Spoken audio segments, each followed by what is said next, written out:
Muy buenas noches, Dios les bendiga. En esta noche estamos con ustedes para tratar este tema fabuloso que es conociendo al Dios de la Biblia, conociendo más a Dios.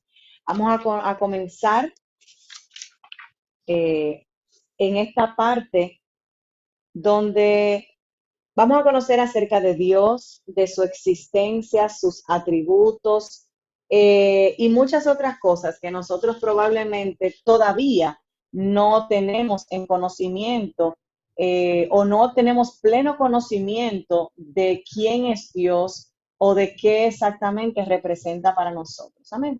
Vamos a tomar nota. A ver, un momentito para yo abrir este documento. Listo. Bien. Entonces, aquí estamos. Muy bien, entonces comenzamos diciendo que una de las características principales de la Biblia es la revelación de Dios. Por eso dije conociendo al Dios de la Biblia, porque muchas personas pueden jactarse de que saben, de que dicen, de que conocen, pero como es el Dios de la Biblia, nadie va a poder sustituir ese conocimiento. Si tal información no viniera directamente de Dios, el hombre, ok, el hombre se quedaría solamente con sus propias especulaciones acerca de su creador, lo cual sabemos nosotros que somos muy variopintos en temperamentos y carácter, siempre es una posición muy peligrosa dejarle al hombre que asuma y especule. Es el gran mandamiento, el amar a Dios con todo nuestro corazón, con todo el alma, con toda la mente, con todas las fuerzas.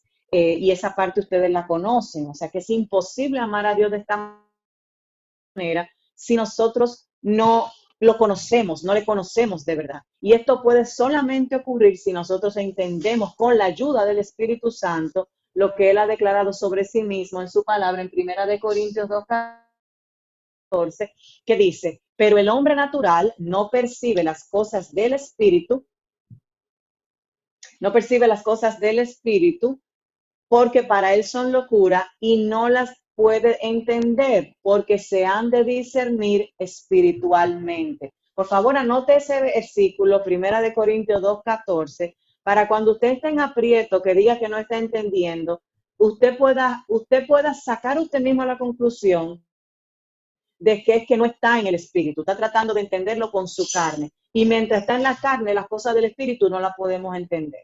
Bien, entonces, la Biblia no procura probar que Dios existe. Y quiero que aquí esto lo que le quede muy claro.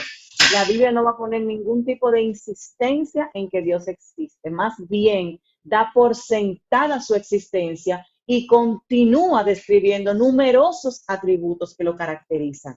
Algunos de esos atributos son exclusivos de Él como Dios y otros se ven en los seres humanos como resultado de lo que ustedes saben que ya se dice en la palabra que hemos sido creados a la imagen de Dios. Como creyentes, deseamos conocer a aquel a que nosotros adoramos. Esa es nuestra mayor necesidad como creyentes y como seres humanos.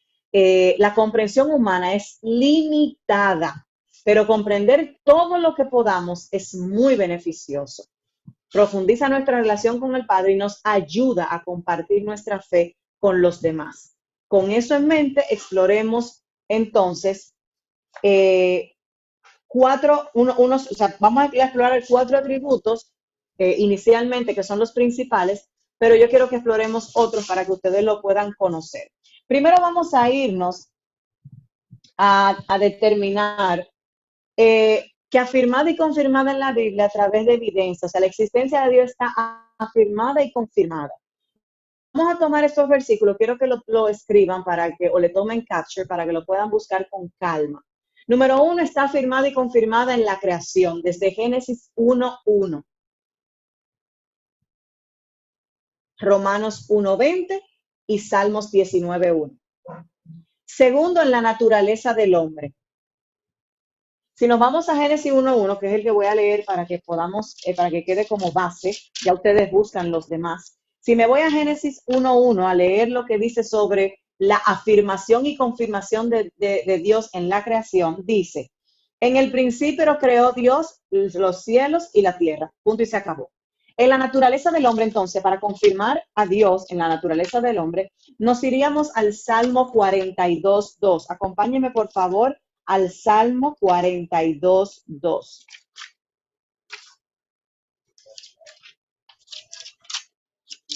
Y el Salmo 42:2 dice lo siguiente.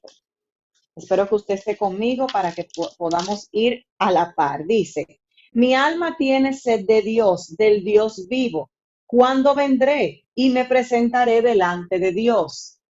Esa es la naturaleza del hombre, confirmando y afirmando que necesita de Dios y sabe que hay Dios.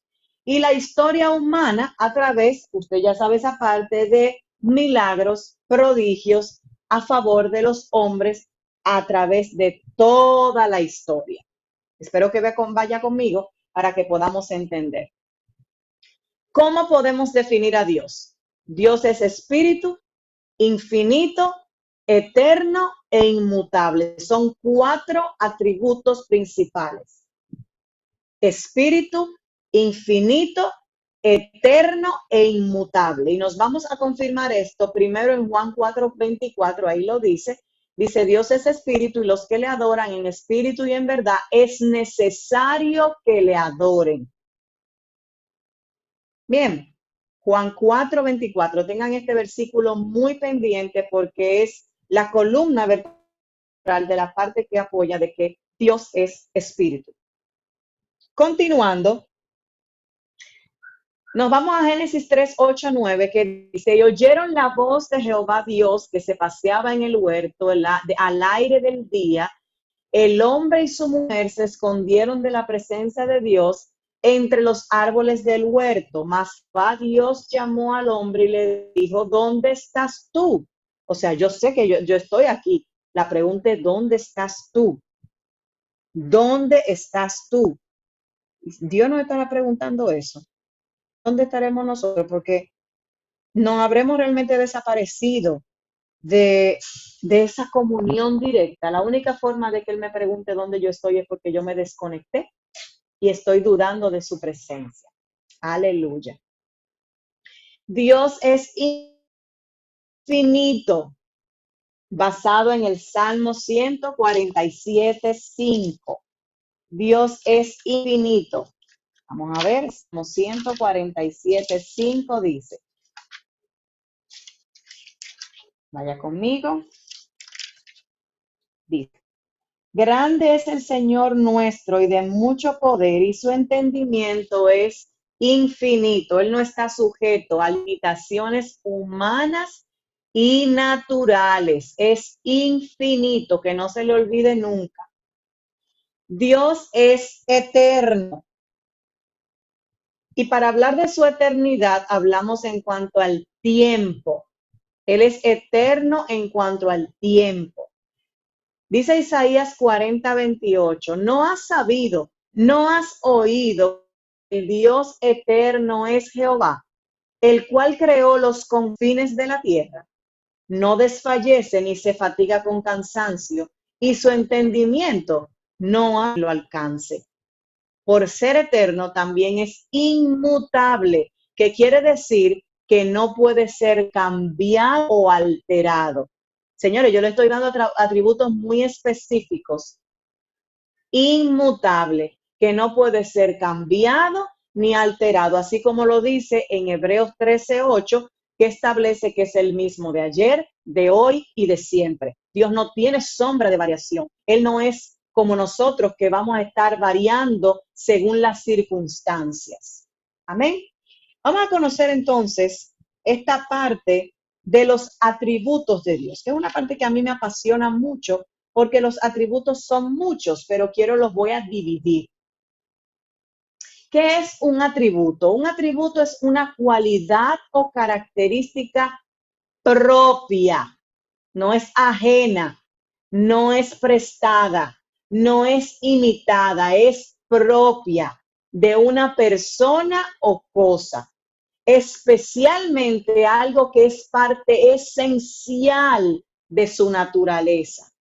Oye bien, repito, es una cualidad o característica propia de una persona o cosa, especialmente algo que es parte esencial de su naturaleza. Y el atributo divino es una cualidad o característica atribuida a Dios, por supuesto. Pueden tomar aquí captures. Estos son los atributos exclusivos de Dios. Nadie más tiene estos atributos. Solamente Dios. Y los voy a comenzar a mencionar y describir. Dios es omnipotente. Quiere decir que Él está presente en todas las partes al mismo tiempo. Muchas personas quieren decir, por ejemplo, por poner un ejemplo, y reprendo en este mismo momento, que Charosky quiera decir, ay, Satanás me tiene con un ataque y se me apareció. Entonces, pero yo puedo decir, por otro lado, que también, que se me apareció. Y después, Janel dice, no, porque a mí se me apareció Satanás y me tiene un ataque y me tiene, ¿cómo se llama? La vida hastiada. Satanás no es omnipresente, el único omnipresente es Dios. ¿Ok? Satanás tiene una serie de lacayos, de demonios, que puede estar usándolos para zarandearle si Dios le permite, y puede estar, como dice la palabra, que no podemos ignorar sus maquinaciones, pero Él no puede estar en todas partes, el único que puede hacer eso es Dios. Bien. Y el salmista en el Salmo 139, 7, 12, que ustedes ya lo hemos hablado, pero me gustaría que leyeran mucho ese salmo, afirma que sin importar a dónde vaya el hombre, allí está Dios. Él observa todo lo que el hombre hace. Dios es omnisciente, quiere decir que todo lo sabe. Él no solo conoce las acciones de los seres humanos, sino también conoce sus pensamientos. Cuando la Biblia habla de la presencia de Dios, quiere decir que Él conoce con exactitud la condición de todas las cosas y de todos los acontecimientos, sean posibles, reales, futuro, pasado, predestinado, lo que sea, todo lo conoce. La presencia de Dios no implica del determinismo filosófico, ¿ok? Es para que ustedes, o sea, nosotros no podemos llevarnos de esas corrientes, y para eso pueden sustentar esta parte, esta teoría que le estoy diciendo, o esta afirmación, mejor dicho, en Números 14, 11, 20, por favor tomen nota, Números 14 del 11 al 20, Segunda de Reyes 20 del 1 al 7, Segunda de Reyes 20 del 1 al 7, Romanos 8, 29, Romanos 8, 29 y Primera de Pedro 1, 2. Aquí ustedes van a derrotar cualquier teoría que le quieran venir a hablar sobre determinismo filosófico. ¿Ok? Dios es omnipotente. Quiere decir que Él es todopoderoso y que tiene suprema autoridad sobre todas las cosas y criaturas. Sin embargo, eso no quiere decir que Dios emplee todo su poder y autoridad en todo momento, porque Él es muy sabio. Por ejemplo, Dios tiene el poder para destruir todo el pecado, pero Él ha optado por no hacer nada hasta el fin de la historia. Y usted puede ver eso en Primera de Juan 5, 19, que eso nos da a nosotros la tranquilidad de que está sustentado en su palabra. Repito, Primera de Juan 5, 19. En muchos casos, Dios limita su poder, canalizándolo por medio de su pueblo. Y en esos casos, su poder es dependiente del grado de disponibilidad y obediencia a Él por parte de nosotros los creyentes. O sea que a través de nosotros es que Él va a poder hacer su obra redentora. Y si usted sabe que tiene un rol en lo que es el evangelio y usted no se ocupa, entonces nosotros estamos no retrasando, porque todo eso está contado, pero nosotros estamos siendo piedra de tropiezo hasta que entonces Él consiga a otra persona. Dios es trascendente. Quiere decir que es diferente e independientemente de su corazón. O sea, no importa. Su ser y su existencia son infinitamente mayores y más elevados que el orden creado. Él habita en la existencia perfecta y pura, muy por encima de lo que Él ha hecho. Él mismo es increado y tiene esencia independiente de la creación.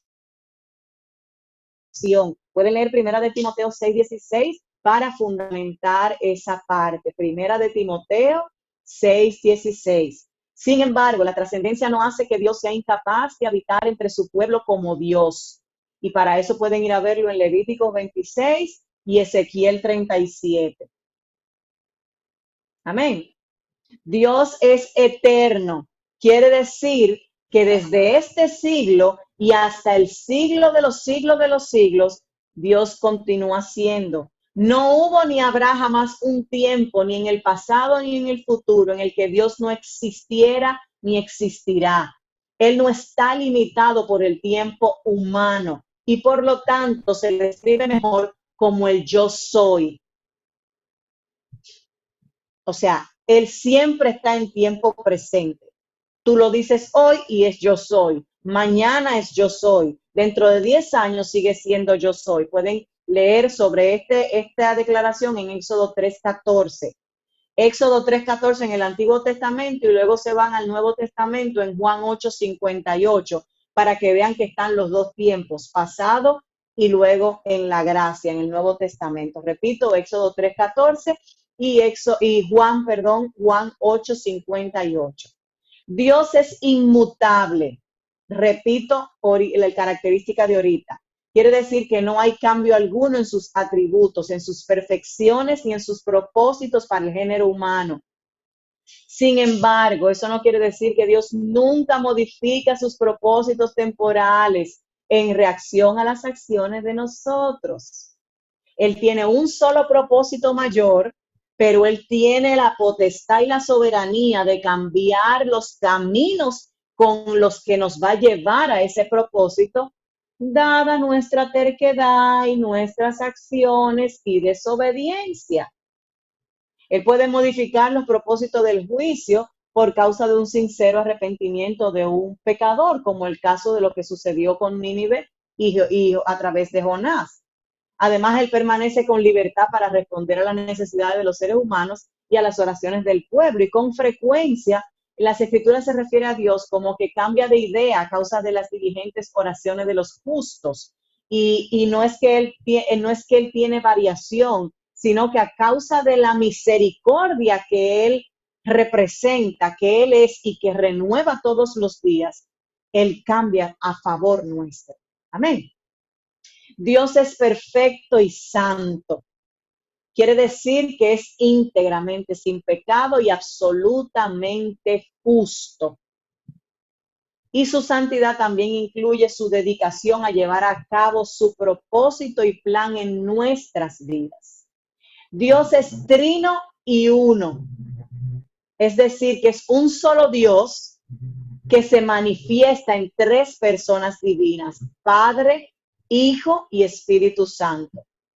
Cada persona es plenamente dividida igual a las otras dos, pero no son tres dioses, sino un solo Dios. Y eso lo vamos a ver más adelante ahora con detalle.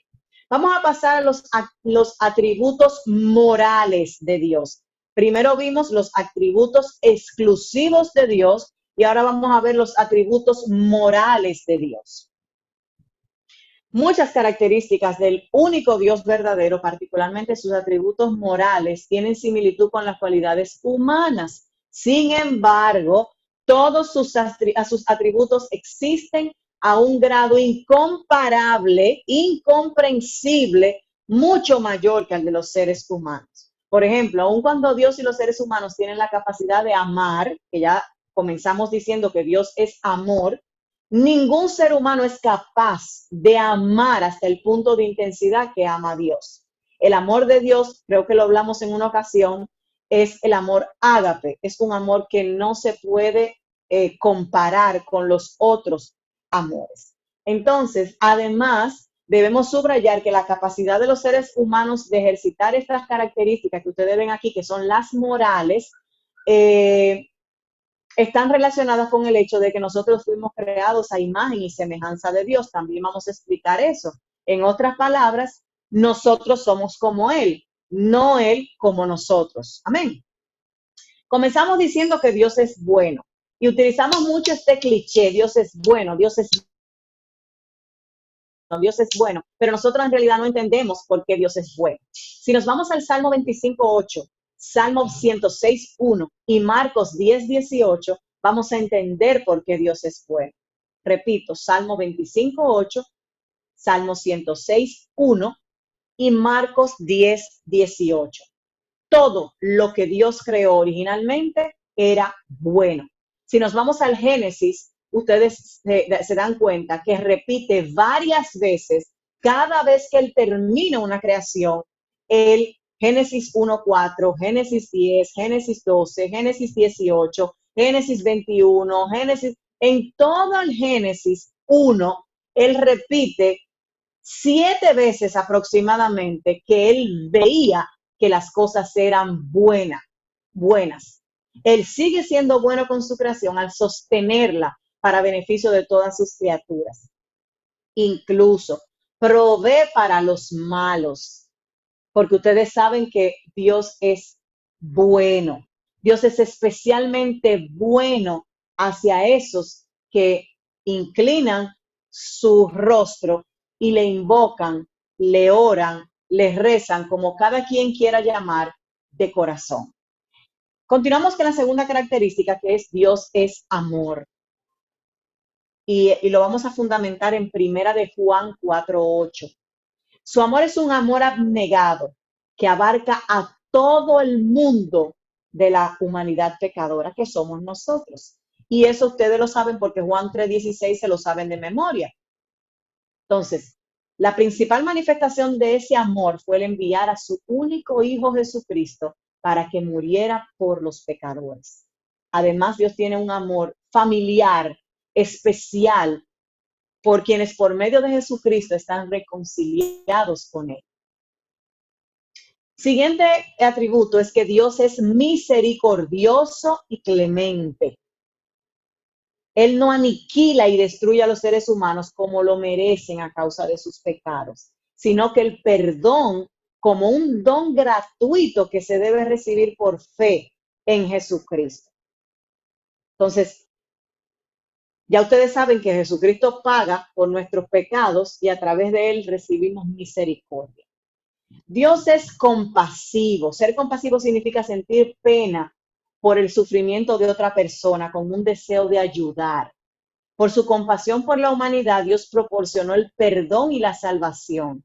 Asimismo, Jesucristo, el Hijo de Dios, expresó compasión por las multitudes cuando predicó el Evangelio. Ustedes lo saben porque donde quiera que se encontraba un pobre, un desvalido, una persona enferma, siempre pregonó la libertad de los cautivos, la recuperación de la vista de los ciegos y puso en libertad a los oprimidos. Ya esa parte ustedes la conocen de memoria. Otra cualidad, atributo de Dios es que es paciente y clemente. Dios manifestó esta característica por primera vez en el huerto del Edén después del pecado de Adán y Eva, cuando Él no destruyó la raza humana como tiene derecho a hacerlo. Si nos vamos a Génesis 2, 16, 17, ustedes saben lo que ahí sucedió. Dios también fue paciente en los días de Noé, mientras se estaba construyendo el arca. Y Dios todavía es clemente con los pecados, con nuestra raza pecadora, porque Él no juzga de inmediato para destruir al mundo, porque Él es pacientemente dándoles a todos la oportunidad de arrepentirse y de salvarse. Dios es la verdad y eso nosotros lo conocemos de memoria. Jesús se llamó a sí mismo la verdad y al Espíritu se le conoce como el Espíritu de verdad. Y como Dios es totalmente fiel y digno de confianza en todo lo que dice y hace, no como usted y como yo, también se describe su palabra como verdad. En armonía con esto, la Biblia pone en claro que Dios no tolera mentiras ni falsedad de ninguna clase. Siguiente característica, que es una que siempre estamos diciendo, pero no se nos hace muy claro, que es que Dios es fiel. Dios hará lo que ha revelado en su palabra. Él está comprometido a cumplir lo que dice su palabra, no lo que sale de su boca cuando usted está diciendo vanas repeticiones y ora. Él está comprometido a respaldar su palabra. Por eso es que tenemos que leer su palabra para poder orar conforme a su palabra y poder conocer su fidelidad. Entonces, cumpliendo tanto sus promesas como sus advertencias. ¿Escucharon? Él cumple tanto las promesas como las advertencias. La fidelidad de Dios debería producir indecible consuelo para los creyentes y gran temor de juicio de Dios para todos los que no se arrepienten, pero que creen que Dios está ahí. Y por último, Dios es justo. Ser justo significa que Dios sostiene el orden moral del universo y es justo y sin pecado en la manera en que Él trata a nuestro género. Él se enoja con el pecado por causa de su amor por la justicia y Él revela su ira contra toda forma de impiedad, sobre todo la idolatría, la incredulidad y el tratamiento injusto de otras personas. Jesucristo, a quien se llama el justo, lo pueden comprobar en Hechos 3:14, también ama la justicia y aborrece la impiedad. Nótese que la justicia de Dios no se opone a su amor, o sea, no estamos hablando de que una cosa quita la otra, por el contrario, fue para satisfacer su justicia que Él envió a Jesucristo al mundo como su don de amor y como su sacrificio por el pecado en lugar de los seres humanos, a fin de que entonces nos podamos reconciliar. Bien, espero que vayan conmigo y me estén entendiendo. Aquí quiero que tomen esta foto para que puedan entender más adelante y escudriñar estas escrituras de cómo vamos a conocer a nuestro Dios trino. Trino porque son tres. Trinidad. Trinidad en unidad, en coeternidad y en coigualdad. Uno en esencia, en poder, acción y voluntad. Fíjense que arriba dice que el Padre es el arquitecto divino, es el planificador y diseñador. El Espíritu Santo él es el artista y el Hijo es el constructor, porque es el que vino personificado para poder construir el Evangelio con ejemplo, inspirado en lo que el planificador y diseñador creó. Amén. Tomen una captura para que puedan hacerle sentido a estas imágenes. Es una información que nosotros, los seres queridos, alguien más no puede ver la imagen, porque yo la estoy viendo. Me dejan saber, por favor, para yo entender.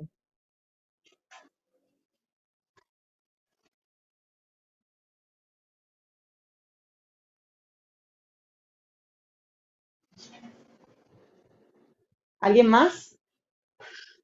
Ok, continuamos. Perfecto. Entonces, le voy a echar para atrás y para adelante para ver si le aparece entonces a quienes no podían verla. Me dejan saber entonces. Dice, esta es una información que todos nosotros debemos y podemos comprender. Y aunque sea de manera imperfecta, porque nosotros somos imperfectos, debemos conocer. El término Trinidad no se encuentra en ningún versículo de la Biblia. No lo busque, que no lo va a encontrar. Ok, los componentes de la Trinidad se encuentran en las Escrituras desde el Génesis hasta Apocalipsis.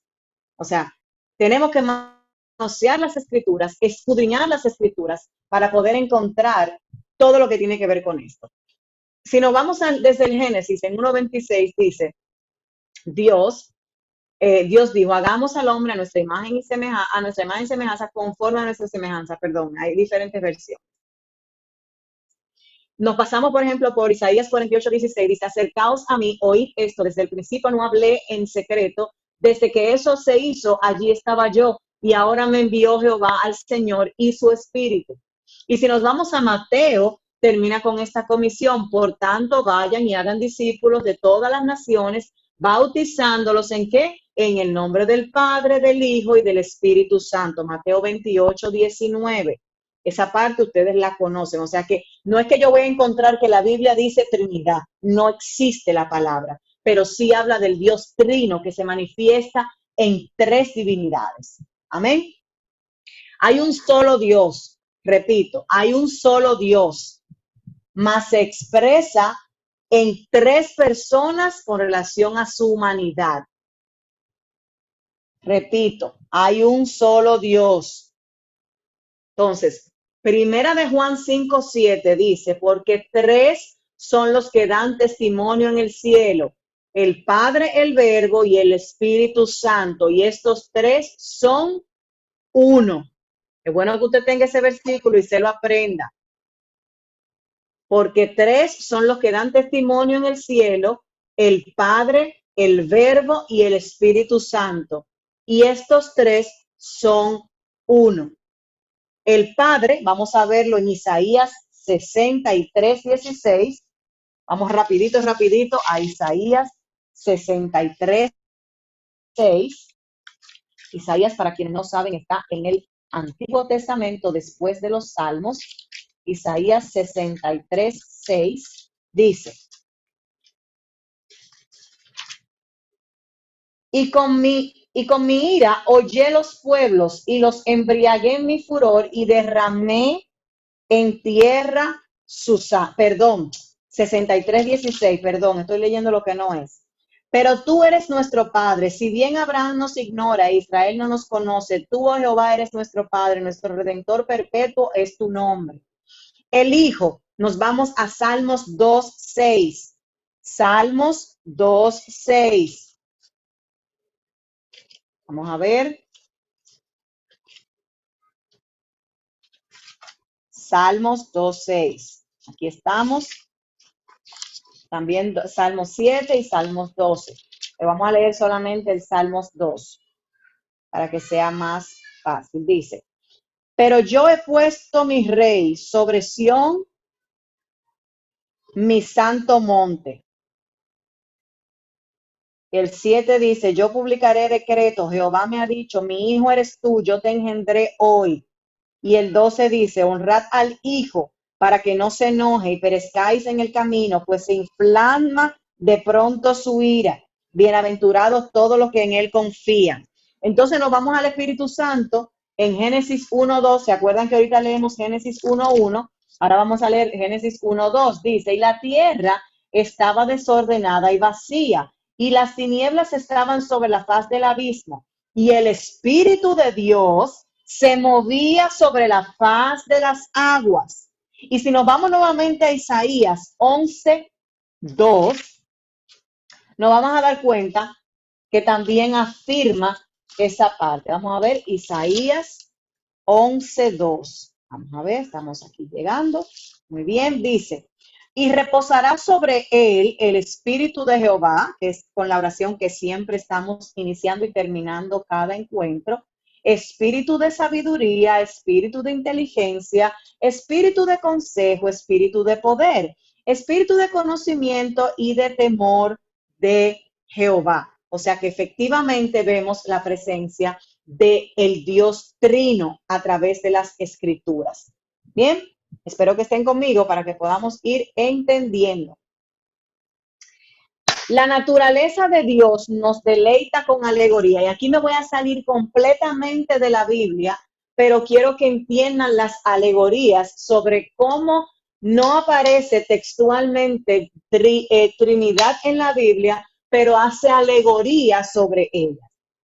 Nosotros conocemos el agua, pero el agua tiene 4 estados: líquido, sólido, gaseoso y plasma.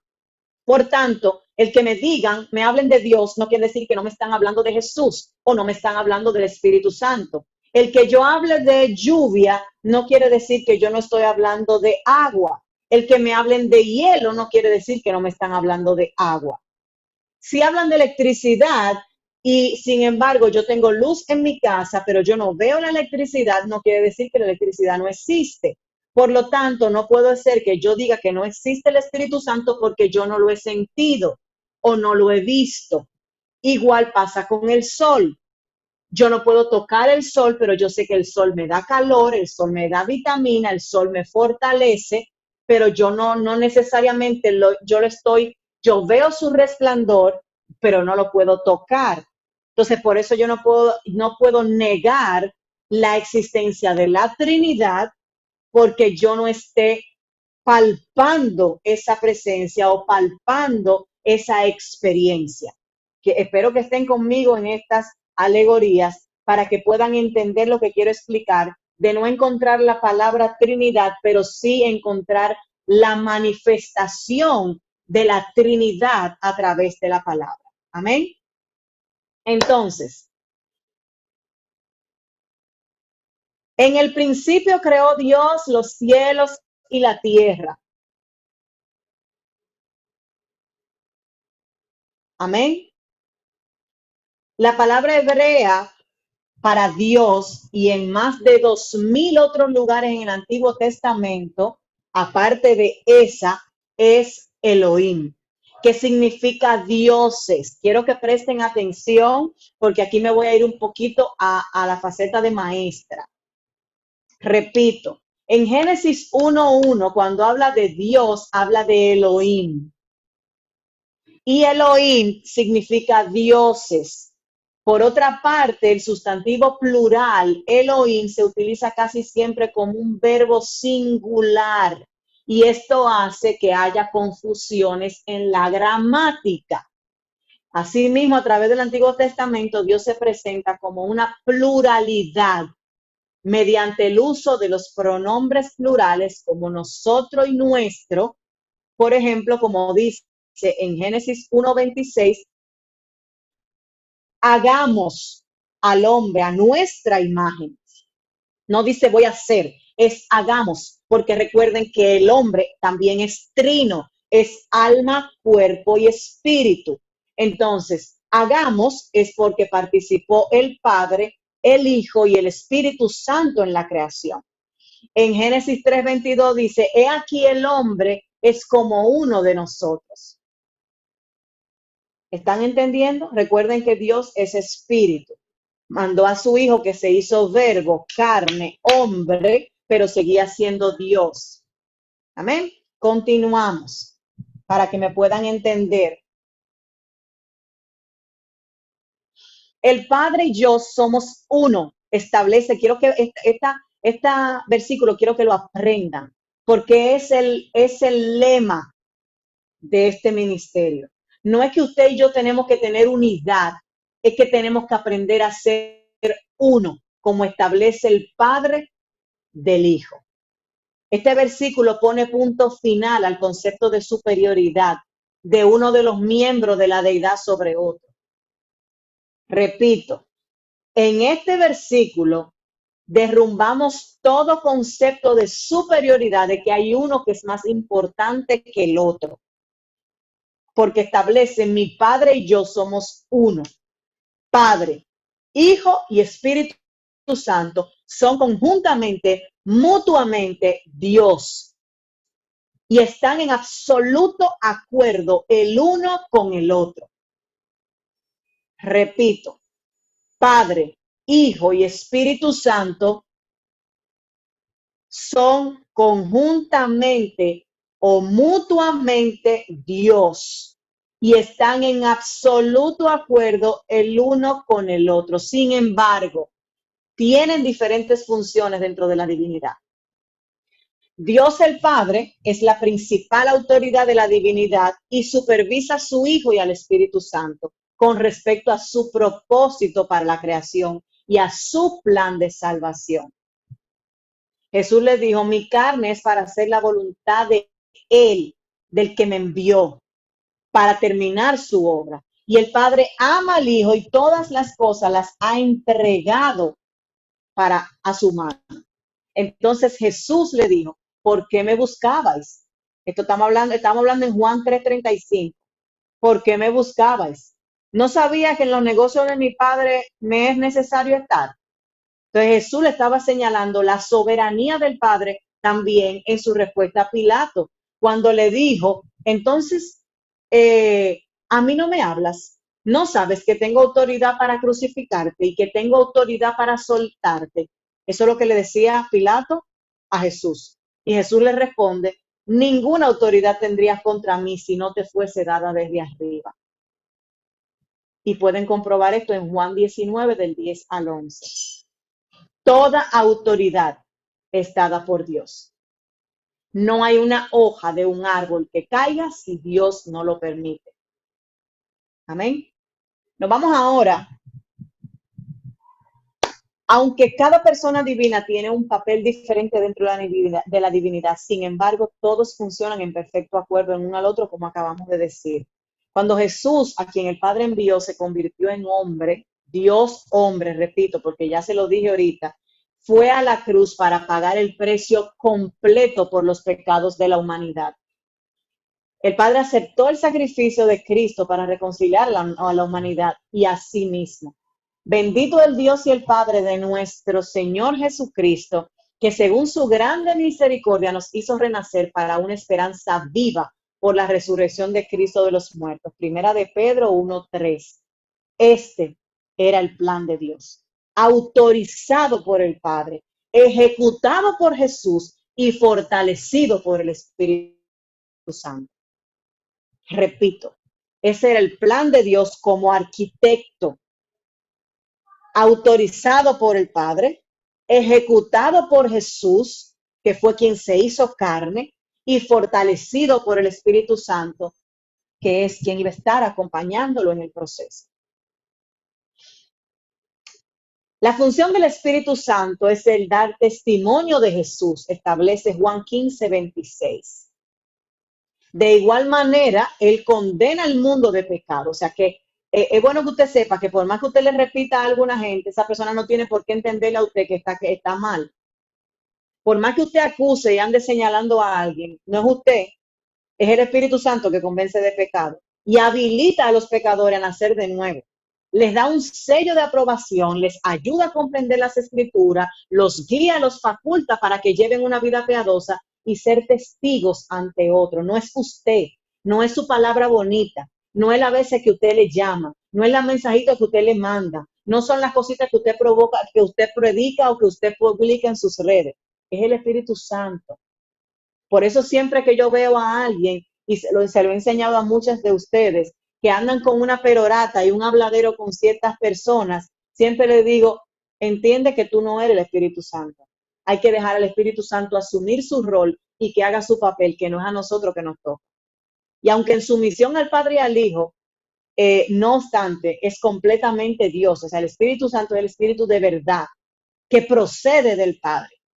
Bien, entonces, de las tres personas de la Trinidad, el Espíritu Santo es el más malentendido y por lo tanto, muy a menudo su autoridad es disminuida o rechazada, tanto dentro como fuera de la iglesia. Incluso hay iglesias que predican perfecto de todo, pero no permiten la manifestación del Espíritu Santo. De hecho, dicen que no hay manifestación del Espíritu Santo, que no hay dones del Espíritu Santo, que no existe nada de eso.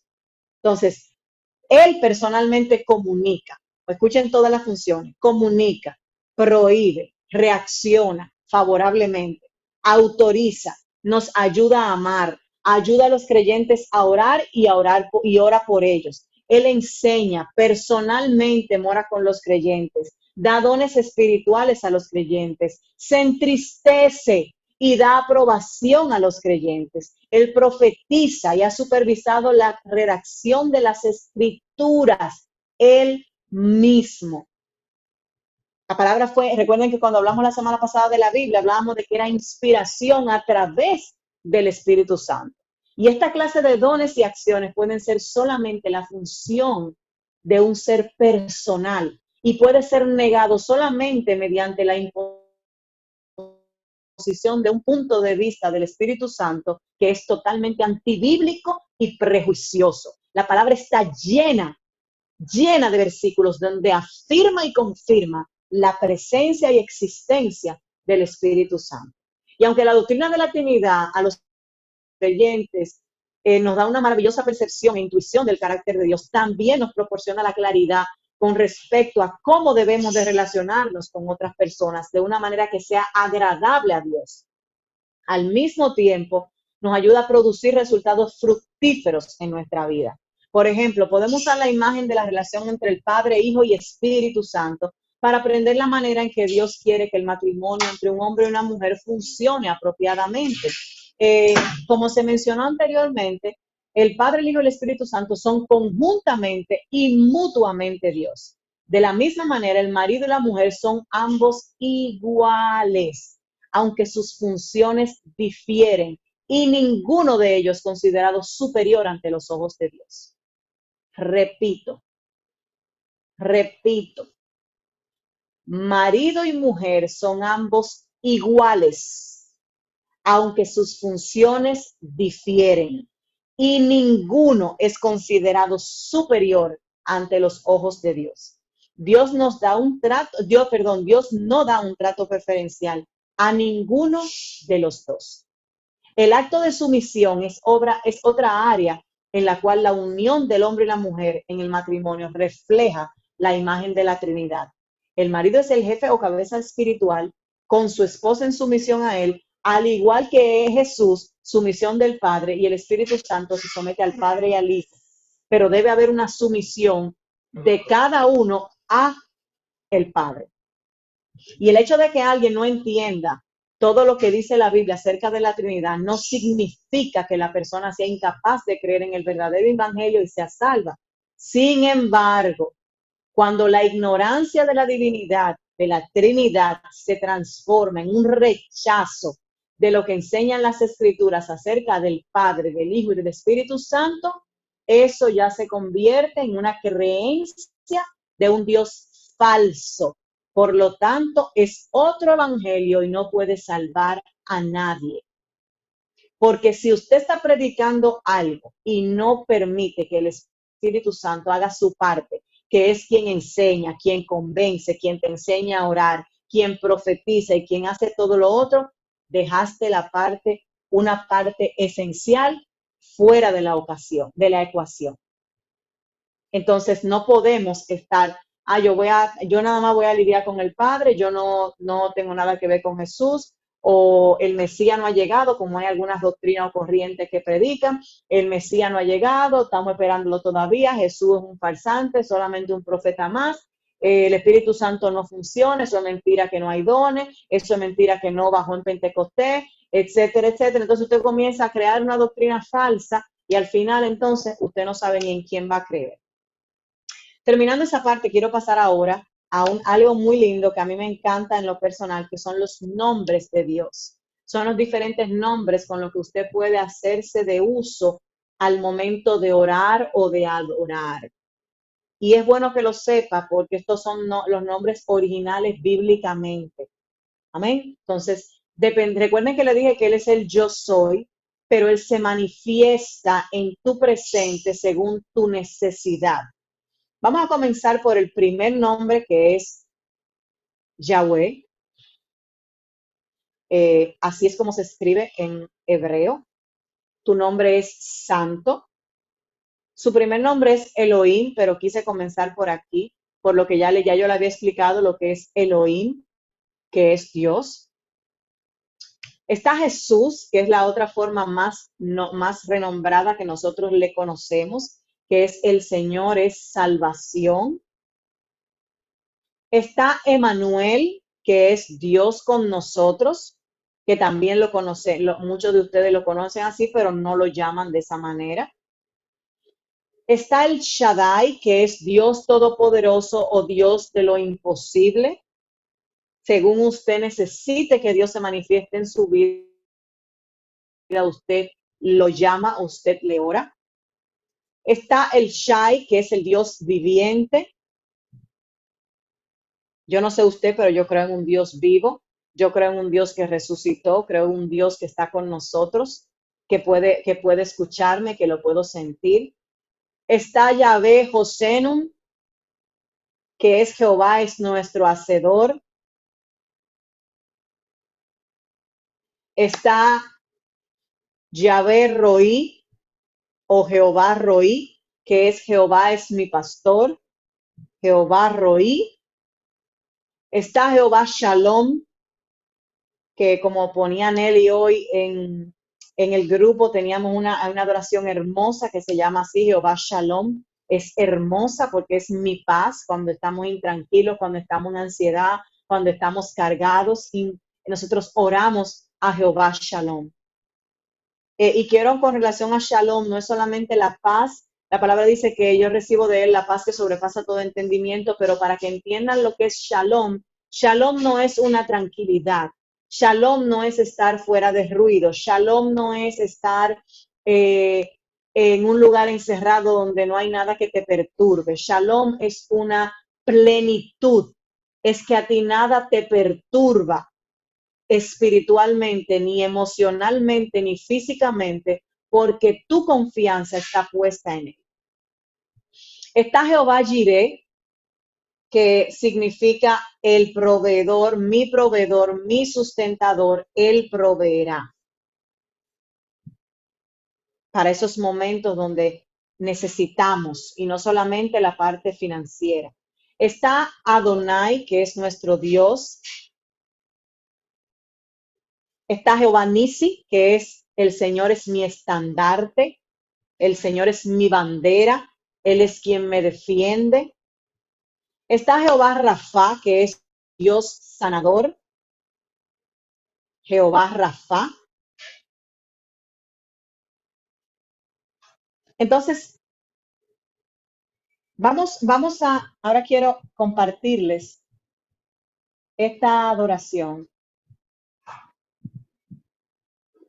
Déjenme quitar aquí la imagen para ponerles entonces, para compartirles la adoración.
Te damos la gloria. Yo le invito a que llenemos este lugar de adoración por lo que Él es para nosotros. ¿Quién eres tú? Te doy la gloria. ¿Quién eres tú? Te doy mi amor. Te doy mi amor. ¿Quién eres tú? Hoy levantaré mi voz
y te adoraré, porque eres tú.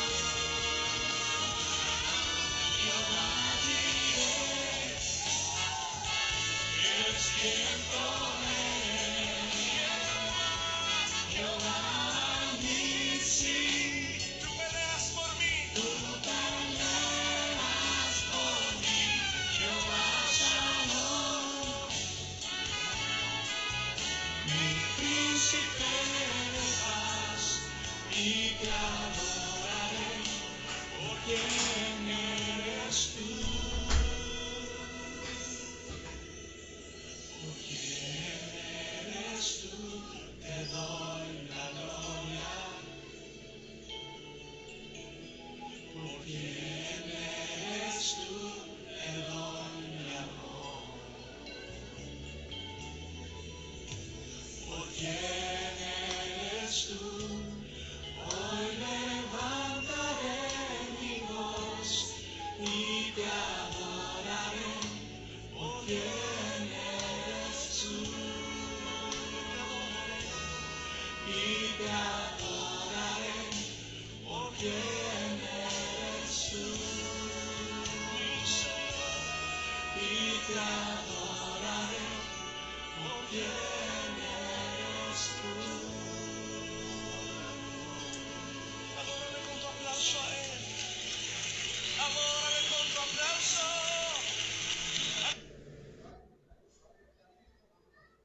Gloria a Dios, amén. Gracias, Señor, te damos en esta noche porque te hemos conocido. Hoy hemos conocido atributos tuyos que quizás hemos escuchado de oídas, pero hoy hemos podido descubrir qué se trata de ser bueno, ser fiel, de qué se llama ser omnipotente, omnipresente. Padre, gracias porque el conocimiento que tú nos regalas nos sirve para podernos acercar a ti, para deshumanizarte y entender que tú eres omnipresencia, que tú eres omnisciencia, que tú eres sempiterno, que tú siempre estás ahí, que nuestro entendimiento supera lo que puedes ser, que no cabes en nuestro entendimiento porque tu eternidad nos supera.